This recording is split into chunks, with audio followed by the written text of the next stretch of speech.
Hello friends, ఈరోజు మనం potato biryani చేసుకోబోతున్నాం. ఫస్ట్ మనం పొటాటోస్ పీల్ చేసుకొని అన్నం కడుక్కోవాలి. తర్వాత ఆనియన్స్ కట్ చేసుకొని, పచ్చిమిర్చి లెమన్ ఒక బౌల్లో పిండుకోవాలి. తర్వాత అది టమాటోని వేడి చేసుకొని పొట్టు వేసుకోవాలి. తర్వాత కట్ చేసుకోవాలి. ఆలు కట్ చేసిన పీసెస్ పక్కన పెట్టుకొని కడుక్కోవాలి.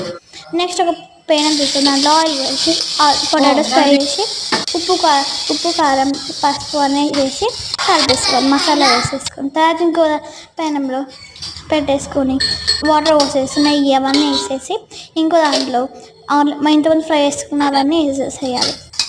తర్వాత tomatoes onions fried onions and curd వేసుకొని వస్తుంది. ఇంకోటి ఫ్రైడ్ ఆనియన్స్ ఫ్రై చేయాలి. ఫ్రై చేసేసి అందులో వేసేయాలి.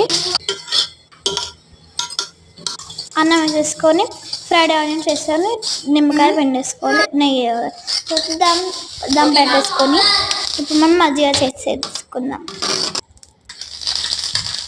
ఉప్పు వేసుకోవాలి. అంతే ఫ్రెండ్స్, మన ఆలు బిర్యానీ టేస్టీ ఆలు బిర్యానీ రెడీ.